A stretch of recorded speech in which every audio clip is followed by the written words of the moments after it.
Hello, everyone, and welcome to Rob Has a Podcast. I'm your host, Taran Armstrong, filling in for Rob Sesternino here tonight to recap tonight's Celebrity Big Brother 3 episode. It was a Sunday night episode. And you know what? I don't know exactly what Rob is up to. He didn't really give me any clues what he would be doing here on a Sunday night. Luckily, though, Carson helped fill me in. She must be busy eating kale.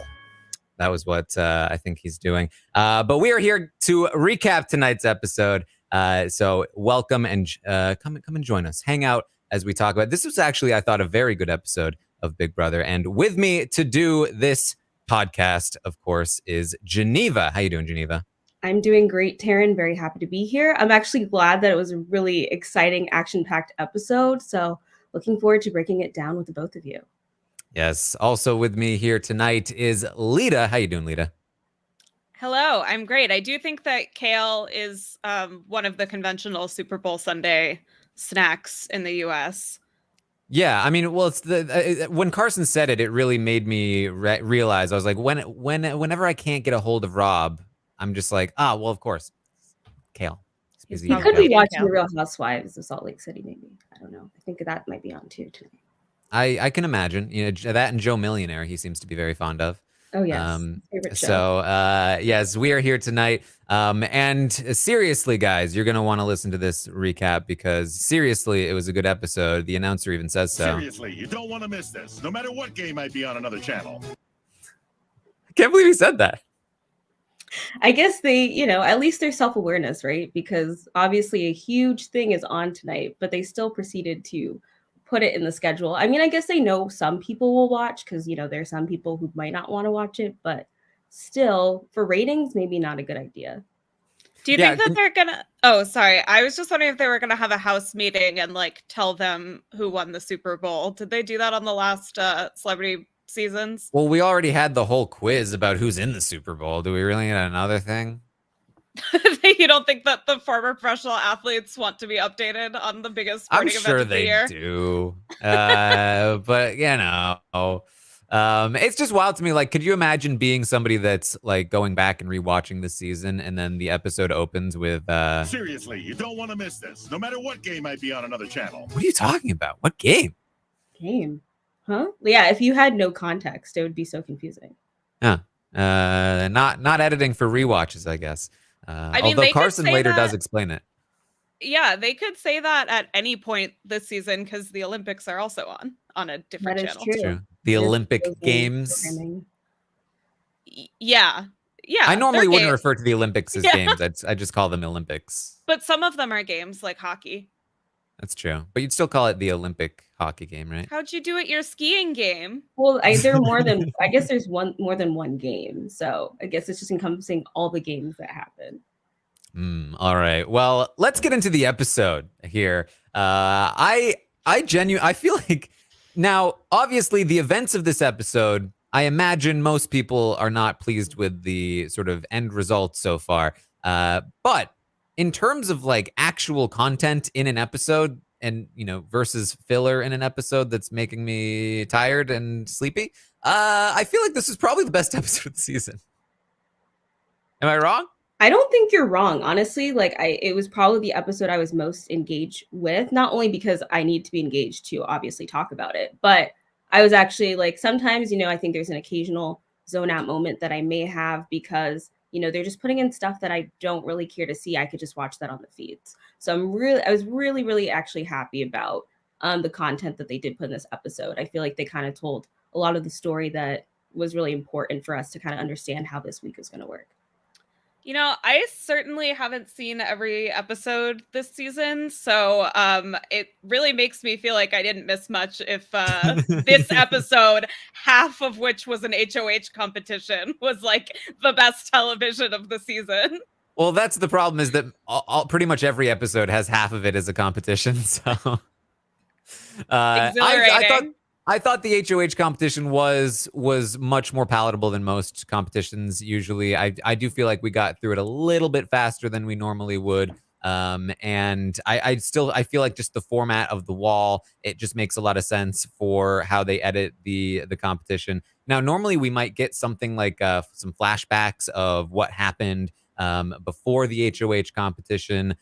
We speculated that maybe we'd see some of the Todrick and Chris Kirkpatrick conversations that took place the day of his eviction. I did not think that we would, considering the content of those conversations. And of course, we did not get those. But there's definitely more to talk about there in terms of Chris Kirkpatrick and his feelings about Todrick now that he's out of the house. But we can talk about that a little bit later.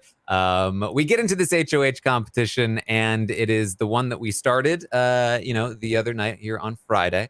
And I thought it was very interesting. On Friday, Rob had the sound clip. I don't have the sound clip of Shayna talking about getting hit in a certain place. But tonight, even though we rewound to that moment, she had different names for it. She said she had That hit me in the crotch. in the crotch, okay. That hit me in the nani. In the nani, okay. And then It went in my mouth. oh, whoops. Yikes. I would not want that in my mouth at all. Like, that would be disgusting to even attempt to wash out. I can't believe you can say nani on network television. Yeah. I've never heard that as a descriptor before in It's my short. life. It's short for a different word that I don't know if I can say because I don't know if kids listen to this. But it's short for a different term for it. You just listen to WAP, Taran. You'll learn. I'm gonna everything take you your need word to for know. it. It rhymes with Dasani. What?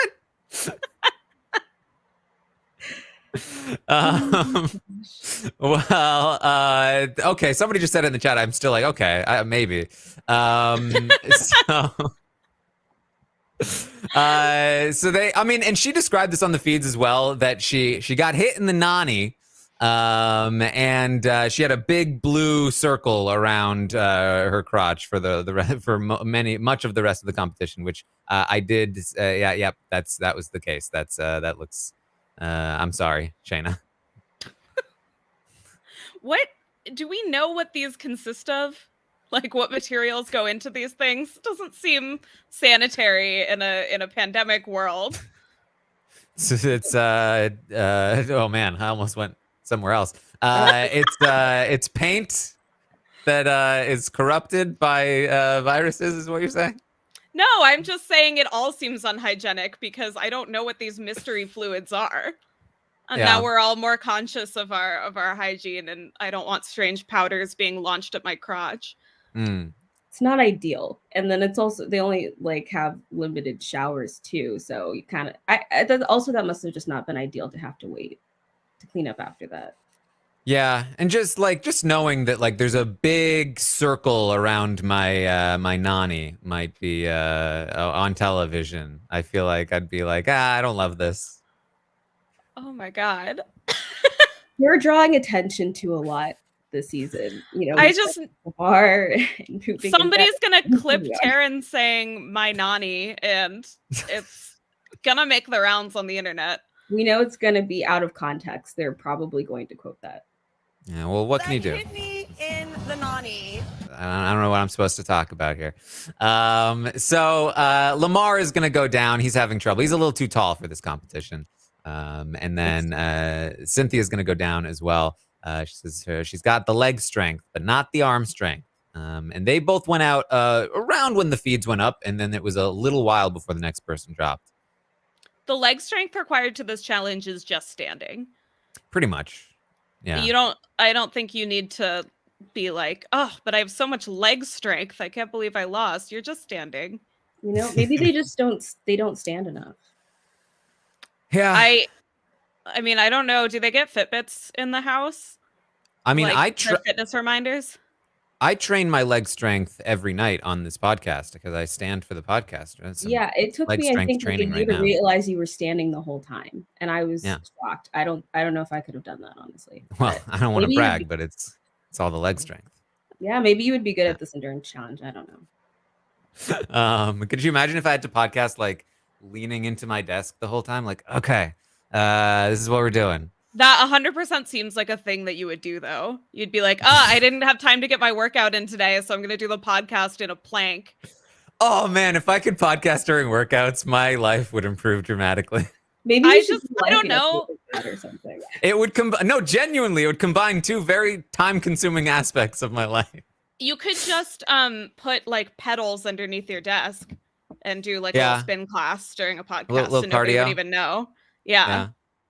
Well, it doesn't help. It doesn't help Cynthia. She's gonna be out here. And then Todd is next, and I did like what Todd said. He said I gotta stick in here for Misha, but I don't know if Misha can buy me a new shoulder, so I'm out. Mm-hmm. Yeah. And unfortunately, Big Brother wasn't there when he needed hair at 26, so that was also a tragic. Oof. Yeah. The hair was I thought a good touch. Like the paint and the hairspray thing, which is essentially just like an air cannon. Like that's all. Like we've seen that a million times. You can fit it into your theme however you want. The hair was unique, and disgusting, but unique.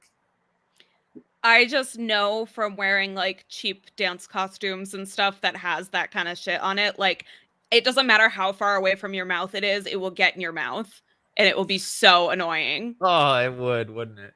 I just really, really would not want to attempt to clean. They are trying to make them suffer because clearly I don't know how long that would take to clean up realistically.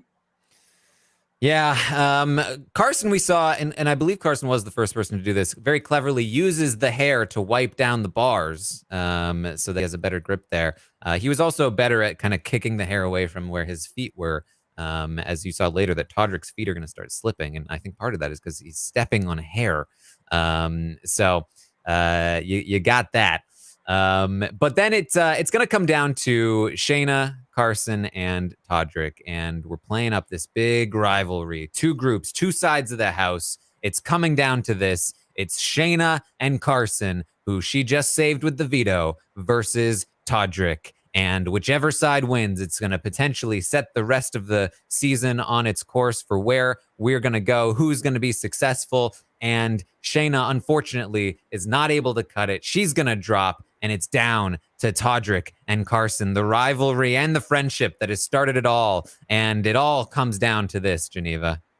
It does come down to this. And literally everyone is like, this is a chance for something to happen, or, you know, this is a chance to flip the house, all this sort of drama. They're really trying to build this up. But you know what?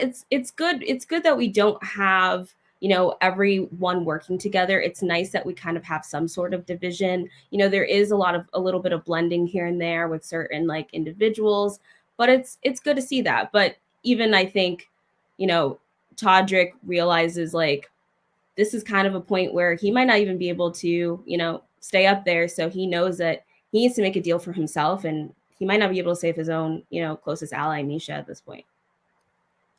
I liked that Todrick and Carson were talking about pride because it was very similar in that it was two kind of sweaty and colorful gay men standing around and being dramatic. That's what it's like to be at the Pride Yeah. parade. It's like hot and like kind of gross. I don't know. That's most parades, though, right? Like it's not. Well, specific. exactly. It's just that it's in June. I don't know. There's a lot of 52-year-olds there. Yeah, he was talking a lot about how he's like, you know, you would expect that I'd be able to easily, you know, beat Carson here, but you know. Yes. And I talked about this on the update when I talked about the HOH competition. I really do feel like it again came down to Carson with a better strategy. You saw that Carson moved both legs to one side of the squat blocker in order to lean his full weight, his whole shoulder and full weight into one side of the arms, whereas Todrick kept both feet on either side, both legs on either side of the squat blocker. And even though he was trying to lean to one side, he still had a whole leg on the other side, so he wasn't able to get his full weight over, and he was still using his arms much more than Carson was, and so he starts slipping, and again, this is such a dramatic finish here, as you know, the ultimate showdown between Todrick and Carson. It's coming to a close, and of course, Todrick, true to his character, is going to be like, wait, okay, I'm about to lose, save myself. You know, which, you know, you should do in the game. And he does. He throws out a deal. Carson accepts the deal. Todrick falls, and just like that, Carson is the new HOH. It's the underdog has taken the win. He's gonna flip the house around. There's a new sheriff in town. Would you look at this? There's a new sheriff in town, kids. And things are going to start changing around here. Things are gonna start changing around here. We don't get this very often in Big Brother, but here we are. With Whoa. Todrick and Misha on the block, right? Of course, that's the plan. Well, Todrick made a deal, but Well. Misha is the target, right? Mm-hmm. Exactly. Huge shakeup incoming. Big shakeup. We even get the Schwisters in the pink bedroom. They're doing the behind closed door sellies. They're jumping up and down like, we did it, we did it. It's Big Brother, and we finally have something, says the audience, that we want. And they're celebrating, and they're gonna take down the big bad Misha. It's gonna happen. We're so full of excitement. What could go wrong? Shayna is so excited. She's hopeful that, this plan will go the way it will, because it would be the highlight of her entire month. Which is basically her Big Brother game, right? Plus sequester. Yeah. We're only 13 days into the month. I don't know if I have a highlight yet. Well, this is the question. Is the highlight of your month the highlight of your February, or the highlight of your last roughly 30 days? No, calendar month. You have to start over the timeline at some point. Okay. All right. So they're celebrating. We get a scene with Todrick and Misha, and Todrick is like, I failed you. This is not me. I'm not used to not, being there for the people that, I said I would be there for. I'm used to coming through. And Misha's like, you know what, though? I wouldn't change a thing. I still would pick you. It's, oh, how sweet. I'm so sorry. I love you. You did your best. I wouldn't change anything. This is the power of storytelling, right? This is it's powerful stuff. Yeah. And it genuinely, though, like, story wise, it does set up what's going to happen next, right? That Todrick feels like he has failed Misha, and he's got to find some other way to come through for her. And in that way, I do appreciate the storytelling, genuinely. But before we get there, we have to explain to Lamar again how the veto works. This is honestly, I'm sure, helpful to many Americans who are tuning into Celebrity Big Brother. Yeah, I mean, if you haven't gotten it yet from the explanation they do every time it happens, luckily we also have the varying, like, Lamar, he's just doing this for us. He's doing this for the people. He is asking the questions that nobody would even think to ask. And he's coming at it from multiple different angles. He had Todrick explain it to him. Now he has Todd explain it to him. Next he'll hopefully get Julie to explain it to him, if he can remember Julie's name. And then we'll have so many different explanations. At some point, we'll finally have the full picture of how this mysterious veto works. I think this is good strategy for him, because I think that he's smart enough to understand it after it being explained to him maybe twice. So I think he's just purposely going to everybody to just make sure that they know that he doesn't even understand the rules of Big Brother. So he didn't never even get him out. He was in a DR, and that, like, people were seeing his confessionals. Yeah. He didn't know that was on. He was like, that's for TV? I thought we were just going in there to chat. Well, I mean, to be fair, it's like the same space, isn't it? How's he supposed to know? Yeah, I mean, I think the big thing for me is that, like, production would love it if they would be asking Lamar, and I guarantee you they're asking Lamar, like, you really know how the veto works, though, right? Like, tell us that you really know how the veto works. He's like, how the what works? Yeah. Like, I feel like if they could get that soundbite from him, they would be playing it during these moments, because it would just add to the greatness of Lamar. But I think genuinely he doesn't get it. He's worried about saying anything in the DR because it might accidentally be on television. Yeah. He doesn't want to give up the game. Yeah. Want people to know. I just want to defend him here because I think that representation for stupid people is really important. All right. Well, So now that Lamar understands the veto again, it's time to well, let's go back to Carson and Cynthia and Shayna. They're talking about who they're gonna nominate, who Carson's gonna nominate. He says he did make a deal with Todrick. He's gonna honor that deal, but he is gonna put up the biggest threat. She's had no problem putting him up the last couple of times. So Misha on the block, and you know who else should be worried? Todd. He came for my woman. And so he's going up on the block as well. Oh my gosh, that was so funny. But, you know, it shows how much love, you know, Carson has for Cynthia in this game.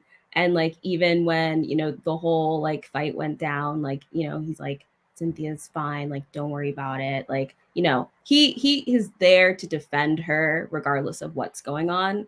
And I think it's great. I think it's awesome to have to know like there's someone who has your back, and like, and obviously Cynthia has always been supportive of him. So I thought it was adorable that he said that, but I was also like, oh, okay, his woman. Don't mess with Cynthia. Don't mess with Carson. Don't mess with anyone. Well yeah, no. Go ahead. Well, it was nice that we had like the parallel scenes of Todrick and Misha followed by Carson and Cynthia, because it shows like it's like humanizing both sides of the house in the exact same way. It was like a good mirror. Exactly. Notably, though, Carson says Cynthia is his woman. What does that make Shayna? It's a good question to ask for later, right? So we get to it's Todrick, and he is approached by Carson, Cynthia, and Shayna to make a deal. They're concerned about what he might do with the veto. If he uses the veto on Misha, he could save her. They would both still be there, but maybe they can make a deal with him. Maybe make some kind of Final Four. Maybe make some kind of deal where it's like, hey, just don't use the veto. And Todrick he's kind of torn. He can't really make a promise that he'll go against Misha if she stays in the house. So he wants to talk to Misha first to get her thoughts. And this is when his gears start turning about what he could do to potentially alter the course of Misha's fate in the Big Brother house here, Lita. Yeah, and I don't know how popular it's going to be for people to be giving credit to these people, because I think it's not what we want. But, you know, it's something happening strategically in the Celebrity Big Brother house. Yeah, I mean, I think the thing we should maybe get out of the way first here is that just like straight up strategically, this is an impressive maneuver, right? I mean, they go from being dead in the water, two sides of the house from the very beginning, to managing to flip an alliance against themselves. These are the kinds of moves that you remember years and years later. Fessy targeting Scotty, Maggie getting them to go after Howie to go after James, stuff like that. It sticks because it's really like, oh wow, I cannot believe your enemy is right in front of you, and you went and you stabbed next to you. That's wild. So all of that, and the way that it happened as well. There's definitely elements of that you can be, I think, impressed with on a strategic level. The way that Todrick knew to approach Cynthia first and then approach Carson, and the barrage of reasons and pieces of evidence that he had. All of that is impressive, I think, on a game level. Now, the part that I think most people are, I would say, less impressed with, none of that really made the episode, but I think suffice to say, without getting into too much feeds, there was a lot of personal attacks and inappropriate things that were said, lines that were crossed in the process of making this happen, that were very unnecessary, not needed in this whole maneuver, and really kind of bring the whole mood down in terms of respecting it as a game move. Even if like this happened and it was like nobody likes Todrick, everybody's rooting for Carson and Shayna or whatever. I think that because it even kind of happened with Jackson when he did the move with Tommy. A lot of people were like, we hate Jackson, but like kudos, because that was pretty impressive. But I think, on top of like, we don't love Todrick because of some of the things he's already said, in the process of making this happen, he said even worse things and even more things. And it is unfortunate in that way. But with all of that said, of course, especially from what we saw in the episode, still impressive move and potentially a game-winning move for, I guess, probably Misha over Todrick at this point, considering the jury management situation here, Geneva. Yeah, I mean, I guess unless for some reason, like it's like Todrick is there not with Misha, I don't see necessarily how it really helps Todrick. It's really helping Misha because, as you've said, like basically was dead in the water, especially considering she nominated, Carson more than once at this point. So I think that though this is his way to at least shift the game in his favor, even though he doesn't have the physical power. And I think it was smart. I think he approached it right. He knows Cynthia and he understands how she operates and understands that, like, if he spoke to her one-on-one, then it would be like, okay, then we could go to her together, but of course I was a little disappointed with Cynthia in terms of not being able to be like, okay, I was told this information and I realized that basically Misha and Todrick, in a sense, both, even though Todrick is safe, have their back against the wall and are trying to keep Misha here. So they could be literally saying anything to ensure that she stays. And so I really kind of wish that she reflected, talked to Carson about it, and talked, to basically to Shayna about it and be like, what did they say? What did you say? But like, as we saw with the conversation, it didn't really go well. Yeah. And if you want like a very detailed sort of, reenactment of what happened on the feeds, as well as some of the more personal stuff that was said, you can check out the live feed update I did this morning. We kind of went into more detail there. But yeah, this really, I think, shows the power of social reinforcement. And it's something that Todrick understood. And it's something that even Carson sort of told us in the diary room later, which is that Todrick knew to go to Cynthia. He went to Cynthia, he gave her the whole spiel, and he knew which buttons to press with her. He got her on board, and then with her, she helped introduce, right, Todrick to Carson in that way, right? Like she was like the credible person to be like, hey, meet my friend Todrick. He knows what he's talking about. You should listen to what he has to say. And with that credibility, Todrick is able to go into his whole thing. And if he had just cold approached Carson with this, I think Carson would have laughed him out of the room. I mean, in a subtle way, because that's not really Carson's style. But he's done that before when Todrick has tried this with him before, and it did not work. But with Cynthia there to back him up, and then as Carson tells us also, Misha also is there saying the same thing. It's like, well, if it had just been Todrick, but because it's so many of these people, that I kind of have no choice but to feel like I believe them. And of course, what they're selling here is that Shayna is a double dealer. She's been playing both sides. And the main exaggerations, because she was playing both sides, as she says, the main exaggerations are that she was a driving force to get them to target Carson, which we know has always been Todrick himself here, Lita. Yeah. I think that's probably the crux of like Shayna's frustration here is that she can't even point to anything as like a direct lie. It's all you use the word exaggeration. They're exaggerations, not fabrications. And that's way harder to fight when you have a bunch of people saying, well, did you do this? Yes or no? And you kind of have to be like, yeah, but they don't want to hear it. So I can just imagine her frustration here. Yeah, I mean it's built on real things, Shayna, she lied to Carson and Cynthia about her vote week 1, and then voted Teddy out, apologized for it afterward. She was playing both sides at that time. She did then choose a side, and she saved Carson, sacrificed her closest ally to do it, and drew a line in the sand. And all of those things are kind of like the facts of what happened. And what Todrick was able to do was take those facts, exaggerate the bad points, twist the good points by saying, well, yeah, she saved you, but she sacrificed her closest ally to do it.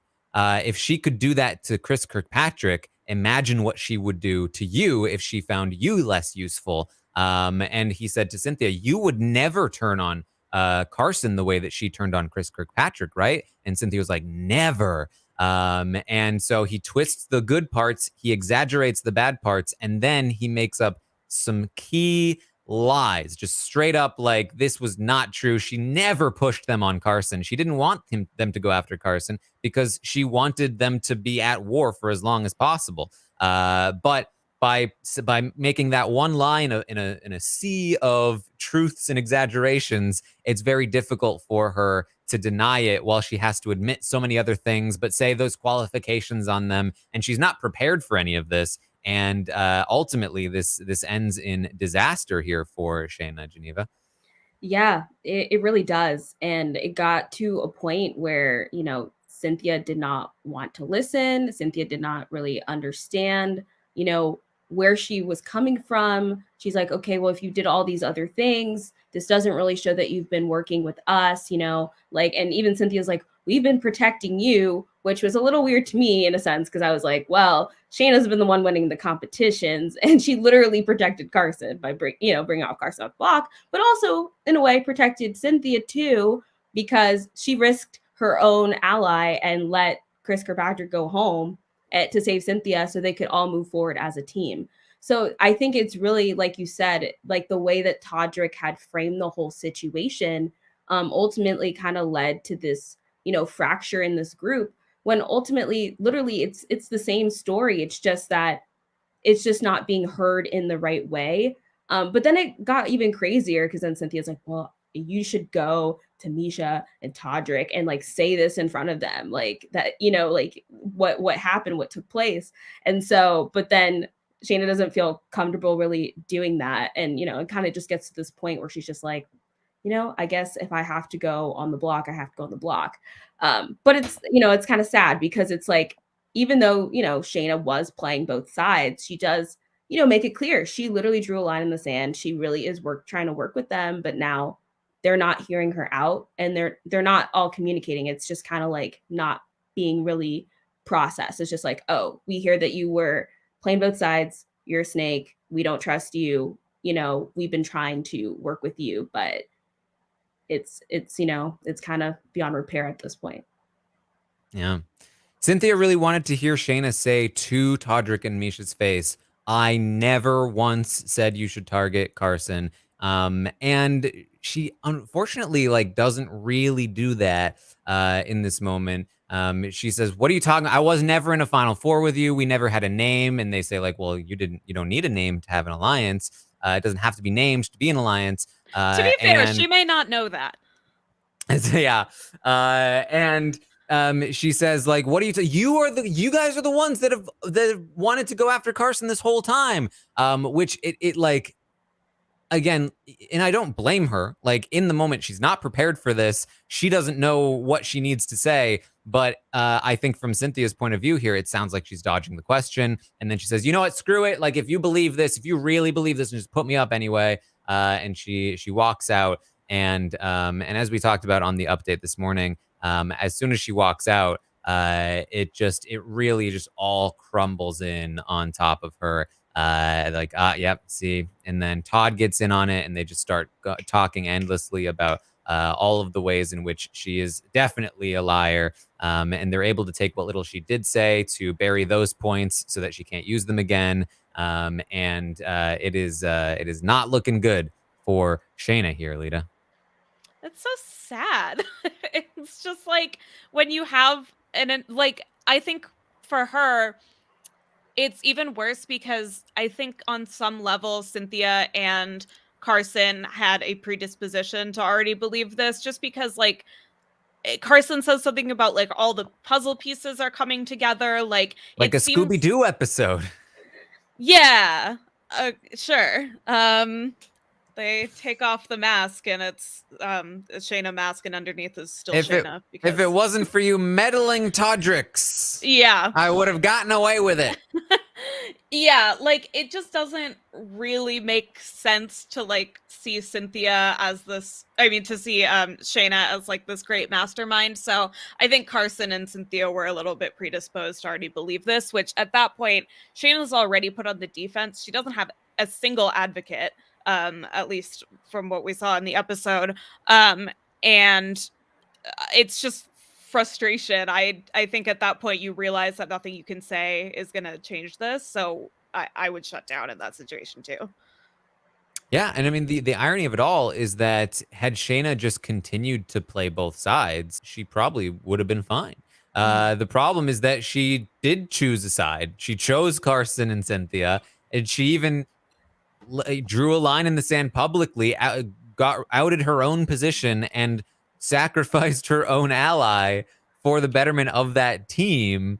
And that is what made her look shady. That's what allowed this. That's what opened the door for this to happen to her. And like that's wild because that's certainly something that you see in the Big Brother house. But I also feel like it's something that I feel like probably a lot of people have experienced in real life before, where it's just just by not wanting to like play the politics game in the office or something, like just trying to be me and be like nice to people, and play for the team, I'm getting screwed over because there's somebody else is in here like whispering in somebody else's ear, even though they're not doing any work, right? Like this is how these things work sometimes. Yes, as with every reality show, children, the lesson is always lie. Yeah, that's the lesson. I mean, unfortunately, Chris Kirkpatrick didn't do that, which kind of led to him disappearing, being evicted. But it was also crazy to see how like Todrick was literally standing on the table listening, trying to like listen to the situation. Yeah, and then going upstairs and all of that sort of stuff. Can we not stand on tables? I just feel like wow, it's not a great place. You sound really boring at parties. Taran doesn't have time to go to parties. He's spending time watching the Big Brother live. But standing on tables is part of standing, which is how you got so strong. No, listen. You have no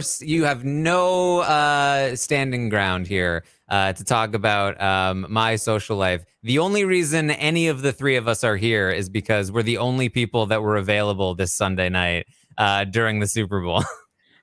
Wow, rude, Taran. I see how it is. You seem to not want us here. Okay. We have a thing, actually. I have to go. I actually had something, but I was like, Celebrity Big Brother is key. It's important. We got to talk. Yeah, me too. I also didn't go to a party that I was invited to. I had to turn down so many plans. So many parties. Oh, so many. Yeah. And they were relying on my leg strength too, so it's it's a bummer for them. Oh. Yeah. Wow. What are you gonna do? Will somebody tell us when the Super Bowl ends? Is it not over yet? No. I don't think so. I think there's still a little bit left. Unfortunately, halftime show basically started as the episode started, so I was not able to catch that. But Taran, do you know who is on the halftime show? Eminem. Uh-huh. Maybe Kendrick Lamar. Somebody said yes. Kendrick Lamar is better than Big Brother Lamar in my chat. I don't know. The two other rappers, these people said rapping legends. Yeah, Dr. J, Mary J. Blige, and 50 Cent. There's the whole thing. Yeah, I can't wait to watch it later. Should be good. There you go. Are they all inducted into the Rock and Roll Hall of Fame? That's the real question. Oh, I don't know. Just Eminem. I don't think so. Nobody's explained that to me yet. I don't understand the Rock and Roll Hall of Fame. If I feel like Eminem is not a rock and roller. No, they just do. Neither is Dolly Parton, as far as I'm aware. It's just musicians now, especially because nobody really makes rock and roll anymore. And oh my god, don't get into my mentions at that comment. I don't care. The who is amount still of band making rock names and roll. that are Oh my going god. We're gonna get our so I Twitter. just want to get ahead of that. I So could many not care tweets. about anything less than who is currently making rock and roll music. A series of 7 tweets filled to the character limit with rock and roll bands. Ugh, You're offending so many people in the live chat right now. I don't look at that. All right. Well, the plan works, and Carson and Cynthia are flipped against Shayna. However, the plan is for a backdoor to happen, and Misha and Todd are still going to go up on the block, and that's what we're going to see in the nominations. But the plan is to backdoor Shayna if she does not either play or win in the veto. And that's an interesting choice, considering that there's still a lot of time before the veto competition and ceremony, time for Shayna to potentially turn this around. But for right now, as of this episode, it is definitely not looking great for Shayna here, as she kind of just like, what are they talking about? This is absolutely ridiculous. And I was like, I felt Shayna in that moment, because that's how I feel watching Big Brother sometimes. Like, what? Like, this is absurd. How are they believing this? It's like ridiculous. Like, and like, I mean, I feel like Shayna's argument made a lot of sense too. I mean, obviously, like, an argument was twisted and used against her. But Carson did say that he's not a fan of the back door that much. So maybe that will work in Shayna's favor. Yeah. Then Misha will go. So many jokes to be made about Carson. That too. Carson is still great. I mean, even though this is one of the most boneheaded things I've seen on Big Brother, I still enjoy Carson. Yeah.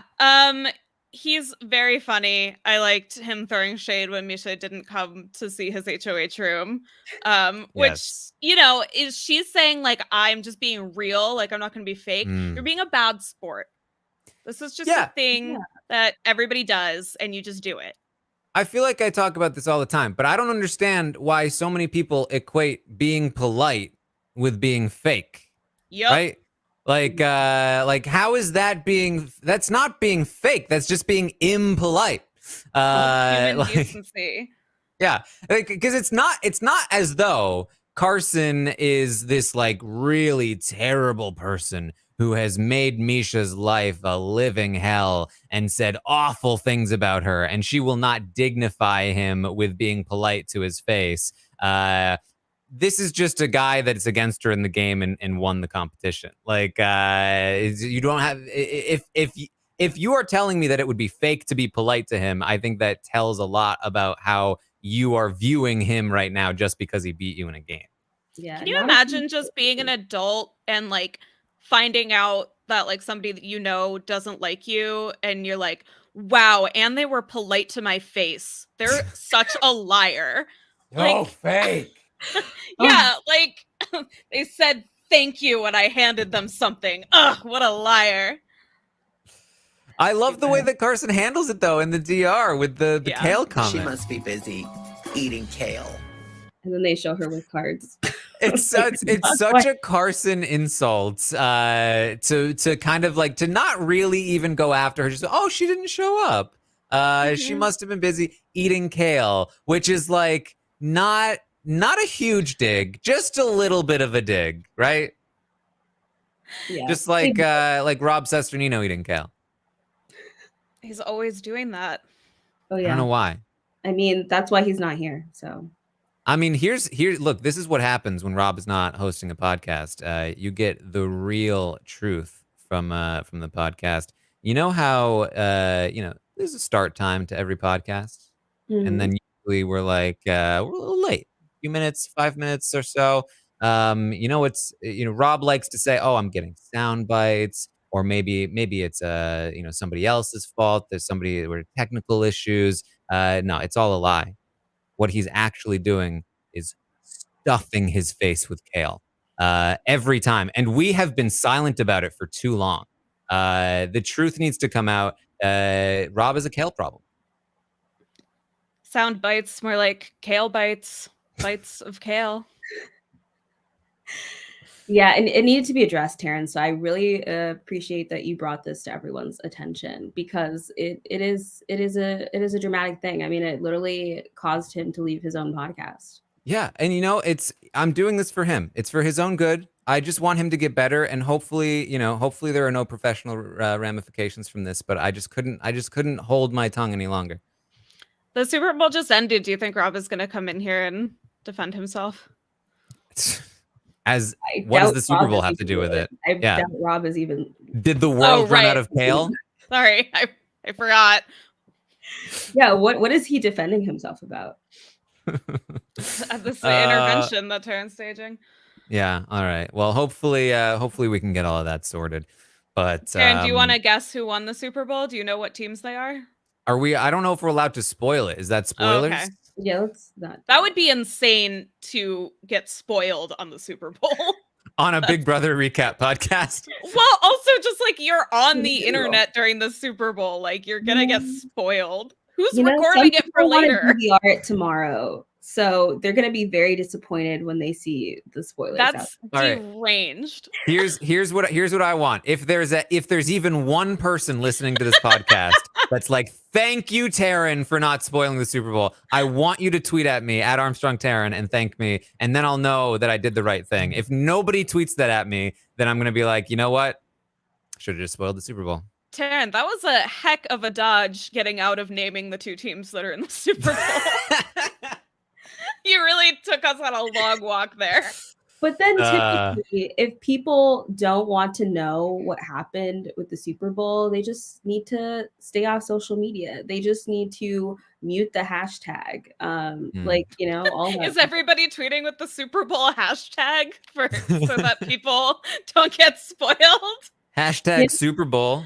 I'm sure that probably is trending. So my entire timeline is watching Euphoria right now. So that's something I have to watch next too. Another show. We also won't spoil that. I can't. Although, here, I'm going to spoil it for you. Rue is having a hard time. Uh-oh. Wow. Sorry, guys. Okay. Woo. God. Why would you spoil that? I'm sorry. I couldn't help myself. I was so know. good with the Super Bowl. I just had to spoil something. Sunday night programming. It's dangerous. Okay. There's a lot of programming on Sunday, so it's hard to keep up with. I'm gonna have a watch tomorrow. Let's just say that. All right. Well, that's what we have for the episode. Misha and Todd on the block, but we will see what happens next. Todrick says, "I did it. I pulled it off. I think this is the move I needed for my resume to get the win." I think he might be a little bit unpleasantly surprised by this, but things happen. Yeah, he has a good resume, but if you tank the interview, it doesn't matter. Yeah. And it seems like that's more his problem. Yeah. Anything else from the episode that we want to bring up? I think we do have some questions that we can talk through, but did you guys have anything else you want to bring up? Is it common knowledge that Carson is a horse guy? Because he had a bunch of pictures of his horses. He did have a bunch of pictures in front of horses. Yeah. And you know what else I noticed? Sometimes people have these, he's got a picture face. He's got the same smile on in every picture. Do you have a picture face? I don't think so. Okay, because you don't allow photos to be taken of you. Yeah. You don't have a picture face in that your face is not in pictures. Only 30 per second. Otherwise, no. Yeah, exactly. Well, it just was something that jumped out because I had just watched the trailer for Nope. So I'm on high alert with regards to horses. Oh boy, I haven't watched the trailer for Nope yet. Not yet. All right. Well, let's pull up some questions here. Let's see here. We got one from Heidi Ho. Do you appreciate Todrick's game more now that we know he is at least owning his game in the diary room? I do think this is a good point, that it is something I thought of while watching the episode, that it was really just, again, like, what a missed opportunity. If he was just like a nicer person in the house, like, this would be fantastic, because he is owning up to what he's doing in the diary room. Not only is he doing that, but he's doing something that I really like when it comes to the game, which is that he is explaining the method with which he is going about doing this, which a lot of people aren't able to do, because they kind of just they're just throwing stuff at the wall, and sometimes it sticks, and they're like, haha, I did that. But I really did appreciate the way that he explained himself in the diary room. But Geneva, what do you think? Yeah, I mean, I do think it's really important, at least for me, as someone who loves strategy, to kind of hear people owning their game and, not being afraid to shy away from it. And, I do appreciate that Todrick is really trying to bolster his resume and is, kind of guiding us through, gave us that story, told us like what his thought process is, like how he wants to be able to save, his closest ally, but knowing he hasn't won the competitions to help, save her. So I think he's doing a good job with that. But that being said, I'm also, of course, not a fan of some of the other things he has said that were not necessarily shown, in the edit. So like sometimes it's like if you take personal and mix it in with gameplay, I think it's a little bit less respectable to me. But I do appreciate, how much effort he is putting in this particular, nomination week as Carson is HOH to save, as much of his allies as he can. Yeah, so someone in chat said, like, would have been nice if he had owned up to the personal attacks. That would have been nice. Can't admit guilt like that. I Yeah. think. So we have another question here That hit me in the nanny. from Nani. Would it have made a difference if Misha went to Carson's HOH room? I guess strategically, does this matter? And I mean, I guess this week kind of proves maybe not, right, Lita? Oh my God, it doesn't matter.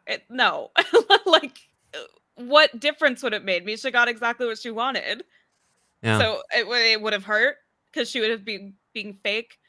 I don't know, but I was just gonna ask. Nani asking that question reminded me. Are you gonna call it the Nani Nation ceremony when Shayna gets nominated? I can be her fans. Hashtag Nani Nation. Oh boy. Oh my That's goodness. we'll have to ask her about that. She'll love it. Oh, what a fan. Okay. All right. Next question from Jordan. Do you think having a live veto competition will affect things with there being less time to strategize after? Geneva, what do you think? I feel like in some cases it can always affect things, but I don't know. I don't think it will. I think whatever happens before the veto will probably be most likely what's going to happen. I think maybe there may be a potential change depending on who wins veto, but otherwise, I think it's probably going to be fairly set in stone, and that there probably isn't going to be a lot of confusion at that point. Yeah, I think the big thing here is that when the veto is live, it's played live, the ceremony is live. There's a lot less time to change set plans, so you need to make those plans earlier, which I think is a good segue to get us into the spoilers for today. I don't think we'll have too much here for you, but we'll get into spoilers here now, and here is the spoiler song. The Office of Civil Defense has issued the following message. This is a spoiler. Warning. A spoiler. Warning means that an actual spoiler against this country has been detected and that protective action should be taken. All right. Okay. Spoilers are in session. It's time to talk through the spoilers. Here are the spoilers. There's not really much to update you on. Is this where I spoiled the Super Bowl? This is where everything gets spoiled. We can spoil everything. Euphoria. Wow. I saw the Spider-Man movie finally, so everybody listen up. Unfortunately, through the day so far, Shayna has not managed to make much progress with Cynthia and Carson. The plan is still to take Shayna out of the game. if she does not win this veto. The only real thing of significance that has happened is that Carson and Misha had a talk and really only further solidified their deal. He asked Misha if he takes her down off the block, will she agree to not target him in the following week? And she agreed to that deal. And so Carson and Cynthia are thinking about like, this could be it. This could be our final four. This could be how we make it down to the end. And in the meantime, to my knowledge, Misha and Todrick are still like, yeah, so we're getting Carson out next week, right? Like, so this is gonna happen. Again, unfortunately, not much to update you on in terms of progress from this episode. This episode is one of the most like up-to-date current episodes I've seen in a long time of Big Brother. Like, this is stuff that I updated this morning on the update. And there just hasn't been a lot of movement since then. The big thing for me, especially regarding this live veto competition, is with this kind of new understanding and deal in place, let's say Shayna does get picked for the veto. Let's say Shayna does win the veto. She chooses not to use it. Do Carson and Cynthia still vote Misha out, or do they vote Todd out? And I know that Carson doesn't have a vote, but with Todrick and Cynthia, Carson would break the tie. Do they then take Todd out in favor of keeping around their new kind of group? Like, hey, we're keeping Misha. We have a deal with her. She's not going to come for us. They've got, like, we're going to go after Shayna next week. As far as I'm aware, that still hasn't really been talked about, planned. But it is something that could come up in the midst of a live veto if Shayna wins, and that could lead to some excitement, I think. But for right now, it is still looking very bad for Shayna here, Lita. Yeah, seems very unlikely, especially just because there is a bit of a defeat to her. So I don't know how much she's really going to fight in the veto. Yeah, I mean, I think she'll fight in the veto. I think she's like, she's here to. She'd love to stick it in their face a little bit, but she has kind of been like, just send me home. Like, So it's rough. I mean, she's in a rough place. Like, she doesn't really have anybody in the house anymore. And especially like these are the people that she just saved. She just chose a side for them, and now they're not with her. They chose Todrick and Misha over her, and that doesn't even make sense for their game that they did that. It's probably feels pretty personal. And she's not really aware of a lot of the personal things. A lot of them have been said not in her presence, but the general vibe is certainly not great here for Shayna and Geneva. Yeah, and I think even Shayna kind of mentioned, like, in the DR, like, after, the nominees were mentioned, like, if she's playing in this veto, she knows she's playing for herself, but also for the rest of the game. And, it's not ideal to play Big Brother alone. So I can see why she feels so down and kind of is at the point where she's like, yeah, I probably don't want to be here. Because it's like, even if she wins veto and she's safe, it's like, okay, well, if she doesn't win, HOH next time around, what's going to happen for her in the game? So it's really, I can see how it is so defeating, but I don't want her to give up. I mean, I think she's definitely in a tough spot, but hopefully maybe, the potential comp win could, light a fire in her and, maybe help her rebuild connections between, now and the next head of household. I think the question now is in terms, because I think most of the audience seems to be on relatively the same page in terms of not rooting for Todrick and being pretty unhappy with this result. But I'm curious about, like, let's say this all happens, Shayna goes home. What are people rooting for? And I think this kind of says something about what you like to see, right? Because I've seen some people who are like, now I just want Todrick and Misha to win the next HOH, and I want them to take out Carson next so that he can see the mistake that he made and he'll pay for it. And some people are like, no, we got anything to get them out. I don't care what it takes. Get Lamar the win. Get whoever the win. As anybody that would go after them. Where do you two stand on this? We're all just waiting for Lamar to win the show, I think, Yeah. is where we're at. So as opposed to Geneva, I am not really a strategy person. So I love or hate the player, not the game, for sure. So once I like somebody better than somebody else, there's no game move from Todrick or Misha that would make me like them more than Karsten and Cynthia, because like just appreciating people's games is not really how I watch the show. I like these social games because of the social aspect and having characters that I like and don't like. So I was already a Carson fan going into this. He's my favorite regular Drag Race judge. And I was already very not in on Todrick. So having that behavior sort of reflected back, and sort of like what I already felt about them being sort of confirmed. I would not switch to rooting for Todrick and Misha. Well, I think it's less rooting for Todrick and Misha, more rooting against or rooting for Carson to recognize his error immediately. Sure, but right? Carson's gonna see his error no matter That's what. very true. That's very true.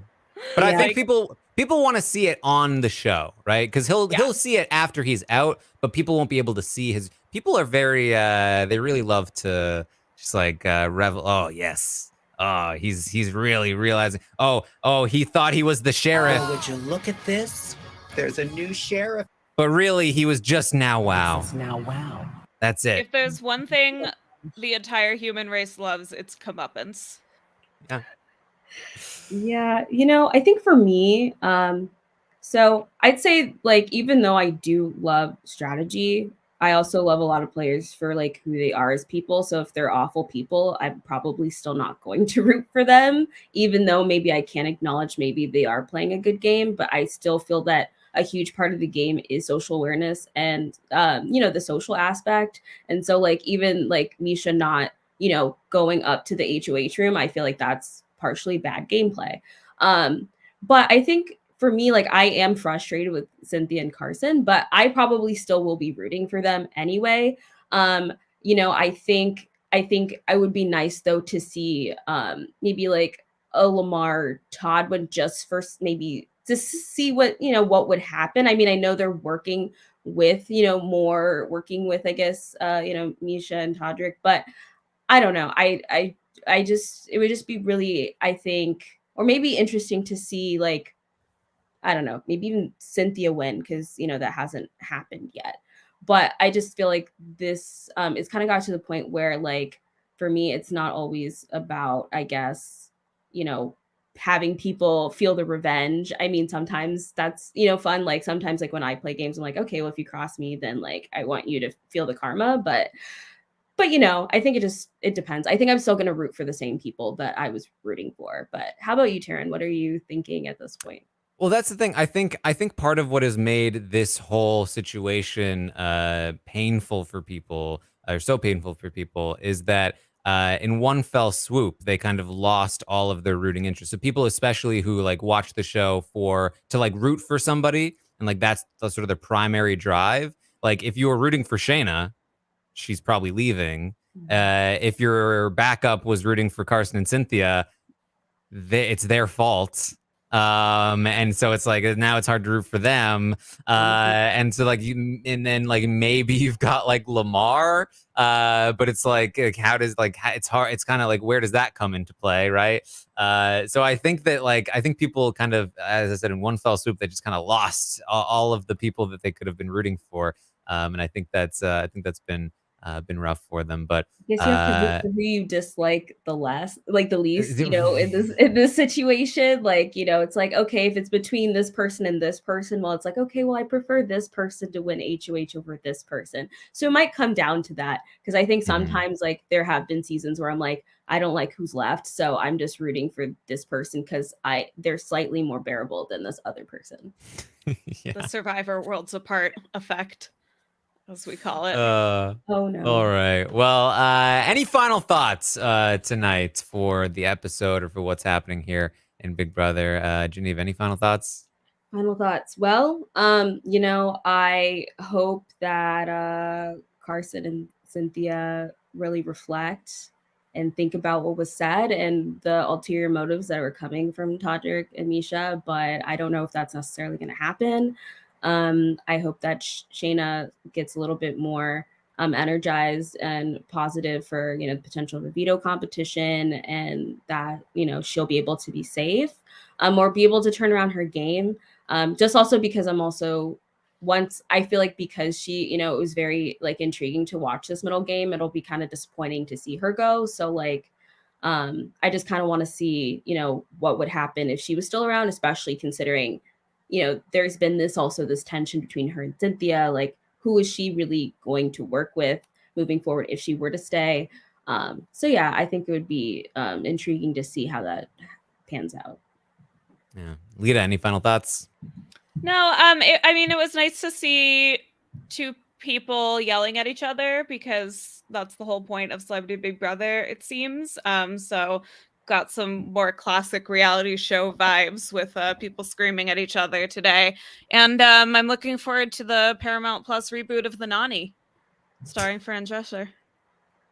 Oh boy. Well, that's what we have for you, but we do have some stuff coming up here on Rob Has a Podcast. If I can figure out how that whole thing, there it is.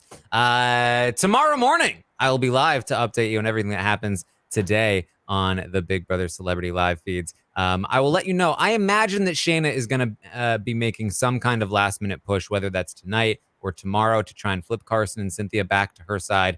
I'm sure, like, if she really, thinks back, I'm sure she's got some good dirt on Todrick. And if she saves it up in the right way and she prepares it the right way, I do think there's potentially a chance for her to turn this around. So we will see if anything can happen there tomorrow on the live feed update. And then, of course, later tomorrow night, we will be live after the episode to talk through what goes down in the veto competition. Will Shayna win and save herself? Will she be evicted? Will she have saved herself before and maybe Misha goes? Or will she save herself and then even Todd goes? There's a lot of different things that might happen tomorrow night. And then, of course, there will be an HOH competition after that we may be able to update you on depending on when they play it. But probably not. But either way, we'll talk through tomorrow night's episode on the podcast. And then the night after that, Tuesday night, we will be live with the roundtable to rate these players. And hopefully you made good picks for the stock watch as Chantel joins us to rate the players. And you can give your thoughts in the survey about how you feel the season is going thus far. That survey will be out on Tuesday. So check out the roundtable Tuesday night. Of course, Rob has some Survivor coverage, preseason coverage for 42. He has the Ica Tribe Castaway preview with Mike Bloom going through the interviews. Very fun stuff. So make sure you check that out in the run up to Survivor 42. And then the Amazing Race is going on here. Rob, Mike, and Jessica are talking about episode 7, Gently Down the Stream. Look at that. The Amazing Race, interesting one. This is the one that got canceled halfway through, or not halfway through, a couple legs in due to COVID, and then came back 18 or 19 months later. Wild stuff there. It's a good season. It's fun. Yeah, and they brought people back, so look at that. Of course, I've got the Taran show going on here. I talked to Nicole Maines, who is Dreamer on Supergirl. Very, very fun to talk to. She has a very fascinating story. And I really enjoyed this one. Make sure you check it out. It's not one that you should miss. I played Sequester with her. I almost did. She had tech issues, but she's very, very fun. Make sure you check out the Taran show with Nicole Maines. And of course, become a patron so that you can listen to all of the great patron content. The Slop for Big Brother, the Australian Survivor stuff that they've got going on over there, the 5 for 5 with Nicole Sesternino, all kinds of great stuff if you become a patron of Rob Has a Podcast. So check all that out and make sure you hit the subscribe button over on YouTube or follow on Twitch or wherever you're listening or watching or anything like that. You could go to robhasawebsite.com/subscribe. And you can get all kinds of different feeds that you want to subscribe to, including you can go to robhasawebsite.com/bbfeed for the Big Brother only feeds. that you can subscribe to. So good stuff there. And of course, follow all of the Rob Has a Podcast social medias: Facebook, Instagram, Twitter, and I think that one is TikTok. I'm up on the lingo. Got it. The icons. We just did 12 hours of Instagram lives over on the RHAP Grams Instagram account. I went on with Melissa, and we chatted for an hour. It was very fun. We had a good time. So it's saved on the page too. So if you go to RHAP Grams, you can go and watch that if you want, and check it out. It's a good time. It's a good thing. And that's about what we have for the plugs there. Of course, you can find me on Twitter at Armstrong Taran, or on Twitch, twitch.tv/Taran Armstrong. I'll be watching these episodes live with all of you over on Twitch. And I'm also doing the Raised by Wolves podcast for post-show recaps. You want to check that out. Lots of theorizing going on. And over on YouTube, Taran's Quest, and the Taran Show happening as well. So lots of stuff for you to check out here. Geneva, what are you up to? Yeah, so I actually have a major podcasting update, Taran, that I want to announce on this recap. I mentioned it briefly on that Instagram live anniversary special. So some people know that exactly a year ago tomorrow, Sasha Joseph, Sarah Carradine, and Kirsten McInnes and I decided to create The Dark Walk. It's a 4-person podcast show talking about a popular Regency era romance and hit Netflix show. So we shared a 2-part podcast series on the first season on post-show recaps in the Patreon feed. So I'm pleased to announce that we will be talking about season 1 and 2 of the Shondaland show, Bridgerton, on post-show recaps. And it'll be in the main feed. We'll plan to start releasing episode recaps of season 1 starting the last week of February, and we'll release season 2 recaps starting in late March. You can also follow me on Twitter at PeaceLoveJen, where I will tweet out updates about the Bridgerton podcast, and I'll tweet my thoughts about other reality TV, including Celebrity Big Brother, Survivor Australia, Bachelor, Joe Millionaire, Love is Blind 2, Abbott Elementary, etc. And if you aren't a patron of Post Show Recaps, you can also check out that exclusive. It's unlocked, so you can listen to it for free. You can also support Silent Podcasts. Some rap podcasters are over there, and we have a lot of fun content there. So yeah, thanks for having me, and it was fun to talk about Celebrity Big Brother with you guys. Very cool. Lita, what do you got going on? Yeah, I also have a 10-minute PowerPoint prepared, so I hope I have screen sharing options. Bridgerton just in time for Valentine's Day. That's exciting. It's a hot show.